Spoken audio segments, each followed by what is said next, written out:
How y'all doing? Major Slack here. Welcome to my Dead Space 2 Hardcore Run, Chapter 2. Alright, let's do it to it. Coming up in this chapter, our first encounter with the upgrade bench. And here's where you pretty much decide how you're going to proceed through the game. Either you're going to save power nodes for another weapon later on, or you're going to take on either the line gun or the javelin gun and start pimping them out. My weapon loadout, I forget whether I touched upon this in the last two videos. Let's just go quickly through this. My weapon loadout for this hardcore run is going to be the plasma cutter, line gun, ripper, and detonator up to Chapter 7. Chapter 7, I'm going to take on the force gun and replace the plasma cutter with the force gun. And then I'm going to use that loadout until Chapter 10, when I'm going to replace the force gun with the contact beam. And then briefly, I believe in Chapter 10, I switch back to the plasma cutter somewhere in the middle, I think, for a specific area. And then I switch back to the contact beam. And then I think at the end of Chapter 10, that's right, yeah, at the end of Chapter 10, I switch back to the force gun and use that for a little speed running. And then from that point on, it's the contact beam, the line gun, the ripper, and the detonator throughout the rest of the game. Alright, so that's my loadout for this hardcore run. Now, what other weapons are good? The javelin gun is actually quite good once you upgrade it. Out of the box, it pretty much sucks. It's kind of awkward and it, pretty much sucks out of the box. What you want to do with the javelin gun is upgrade it and get the SPC upgrade so that the alt fire is not only an electric shock but an explosion. And you can set off that explosion anytime you want by simply releasing the aim button. Which is really useful. So once you get that and all the damage upgrades, and wouldn't hurt to get some cap upgrades too. Once you pimp it out completely, the javelin gun really kicks butt and will serve you as a main weapon that you could use throughout the entire game, with the exception of some areas in which you'll be dealing with a lot of close combat. I'm thinking specifically of the elevator ride at the end of Chapter 11. I think you're going to have a tough time doing that with the javelin gun, unless you're some kind of javelin gun expert. So you have to take on the Ripper to help you out there. Couple of other close combat areas. For example, the elevator ride at the beginning of Chapter 7, when you have to fight off all the tripods. Instead of using the detonator, which is definitely the weapon of choice for that area, if you're going to try to use the javelin gun, you're going to have to target the tripods' elbows, yellow infected flesh on their elbows, because if you just try to spear the tripods on their body, it's not consistent. Quite often the javelin will just bounce right off its body, and then you won't even have a chance to use the alt fire electric shock explosion thingy. So really, you're going to have a hard time with there too. The javelin gun, actually, with all the damage upgrades, you can fight off the tripods with one shot. A single shot to the yellow infected elbow will be enough to fight them off. It's just that it makes targeting a lot more difficult. Why use the javelin gun and have to target specifically their elbows when you can just use the detonator and launch a detonator anywhere at their body? So using a detonator, you got a much bigger target and it's just a lot easier. So really, the weapon of choice for that area is definitely the detonator. So once again, the javelin gun, great weapon to main throughout much of the campaign, but it will need some help in some specific areas. Alright? Now, why don't I use the javelin gun? I'm sure some of you are going to ask me. I can tell you the main reason why I don't use the javelin gun is because there is no ammo. Period. It's just ridiculous. This weapon probably has the poorest ammo drops out of all the weapons in the game. And I'm sure the developers did this on purpose. They developed the javelin gun and then they said, oh boy, this thing really kicks ass with this explosion thing, So once you get the SBC upgrade and you're just kind of like cakewalking through the game, they said, okay, this is just too powerful. We gotta handicap it somehow. So they decided, hey, why don't we just make it really hard to find ammo for the javelin gun? And another developer said, yeah, that's a good idea. So that's what they did. So as you're going through the game with the javelin gun, instead of it feeding you excess ammo, that you can sell at the store and then use to buy more power nodes, which is my style. That's my playing style. It will tax you every time you come to the store by requiring you to buy ammo. Gasp, heaven forbid. Yeah, you will actually have to buy ammo for the javelin gun pretty much throughout the entire campaign. I find that really annoying. Have I used a javelin gun? Yes, I've used it extensively. I've used all the weapons extensively. I did a javelin gun run all the way up to chapter 12, and then when I ran into the elevator ride at the end of chapter 11, and then the drill ride on chapter 12, I said, okay, this weapon needs a little help here. But it was a lot of fun. It's a hell of a lot of fun, but you will have to buy a lot of ammo for it. And when I did arrive in the later part of the game, I was thinking to myself, where are all my power nodes? And then I realized that by using the javelin gun, it had completely changed the economics of my game, you know. For example, when I use the plasma cutter and the line gun and, you know, my usual loadout, plasma cutter, line gun, Ripper, detonator, I am always enjoying an excess of plasma cutter ammo and line gun ammo, which I can just, you know, sell at the store and get a lot of credits and then use those to buy more power nodes. But with the javelin gun, not so.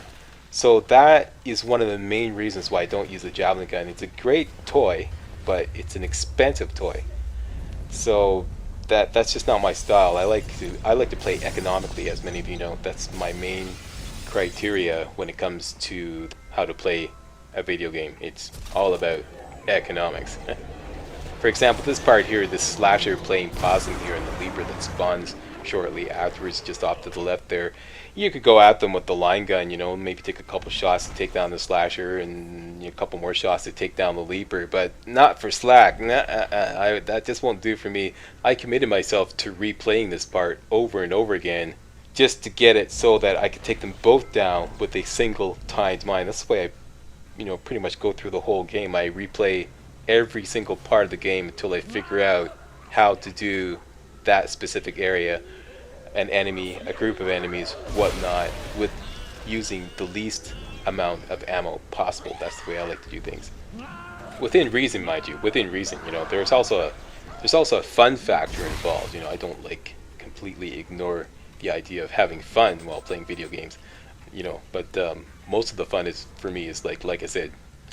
Case in point, I just maxed out my inventory again. What else is new, Slack? Maxed out your inventory again, eh? Yeah, this usually happens to me sometime around the middle of chapter 2, right around here or later on the tram platform. I just, you know, max out my inventory. So, let's say the javelin gun doesn't appeal to you, like it does not appeal to me, and the line gun doesn't appeal to you either. What? Are you kidding? Are you insane? Anyways, okay, let's say it doesn't. You can always hold out for the pulse rifle. The pulse rifle schematic is available at the beginning of chapter 3. Great replacement for the plasma cutter. The thing about it though is it uses up a lot of ammo, so don't think you can just forget all about the whole dismemberment thing and start going at, say, a slasher's body, you know, shooting at a slasher's body and expect to take it down. Forget it. You still have to do the whole dismemberment thing. Dismember their arms or dismember the legs to get easy kills, which kind of defeats the purpose of using the pulse rifle because it has a tighter aiming reticle than, say, the plasma cutter. So actually, if you want to use it without expending a lot of ammo, you're gonna have to fire in short controlled bursts, and you know, it requires, oddly enough, a little more precision handling. You know, so short controlled bursts, and because the aiming reticle is smaller than the plasma cutter, it's gonna require handling that is a little more precise than the plasma cutter. So that's the deal with that. The grenade launcher, in a word, sucks. Totally sucks. Even completely maxed out, even when the alt upgrades are all maxed out on the pulse rifle, completely sucks. Weakest explosion in the game. Don't expect to bust any bosses with it. Forget all about it. But the pulse rifle can also be used as a main weapon throughout the game. Yeah, it works really well once you get the handling down. The ammo drops for it are pretty good. Not so spectacular that you can use it with reckless abandon, but they're pretty good. Not as bad as, not nearly as bad as the javelin gun. Here's one of the few parts in this run where things just kind of went completely sideways. The intent was to break off a whole bunch of poles here, so I break off all the poles. I'm going to use telekinesis to spear everything on this tram and not use any ammo, okay? So that's the plan. But as you all know, the best laid plans of mice and men are often laid to waste. And here I missed the slasher, and then I had to use my plasma cutter to slow him down. And then I miss him again. And then, you know, I finally spear him. And I'm trying to grab some claws off him, and lo and behold, I'm getting everything but a claw. And then I miss again with a pull, and now it's all plasma cutter. And the puker comes in, and then, you know, I'm just firing away, using up a lot of plasma cutter ammo that I hadn't intended on using. I even ran out here, and then I kind of freak out and go, holy shit, I'm done. And but I managed to pull it back together again, and continue. But I pay for this because I used up a whole bunch of plasma cutter ammo that I normally wouldn't have. And then at the beginning of chapter 3, when I started taking on the claw kitties, I actually ran out of plasma cutter ammo. That has never ever happened to me before. Yeah, so that's hardcore for you. That's what happens in hardcore.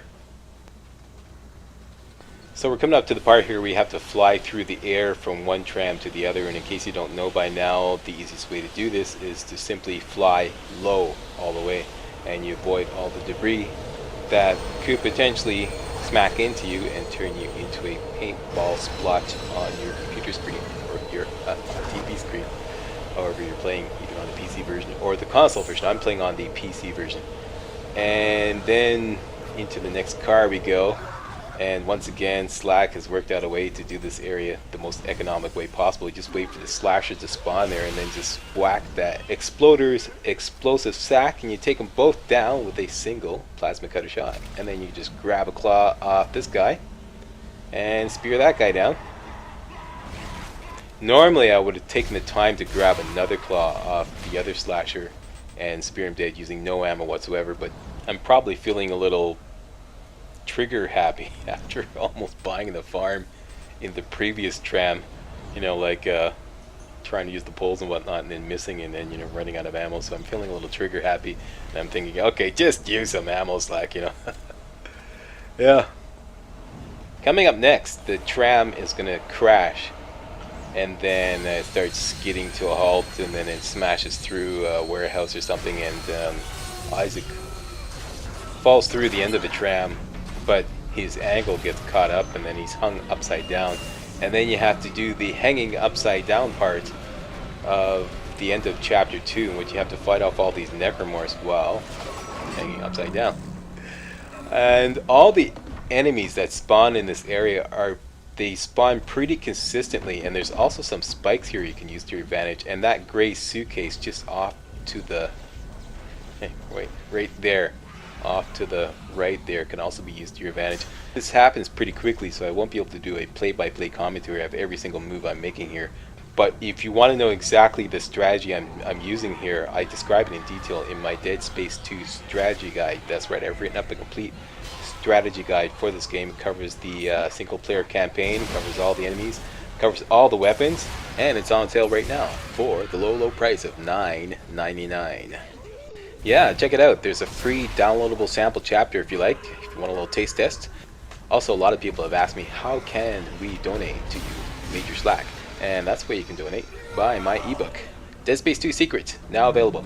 And that's it. Isaac has defeated the big bad brute at the end of chapter 2, and we're going to go move on into chapter 3. Stay tuned for the next video for more Major Slack Dead Space 2 Hardcore. Thank y'all very much for watching, and Slack.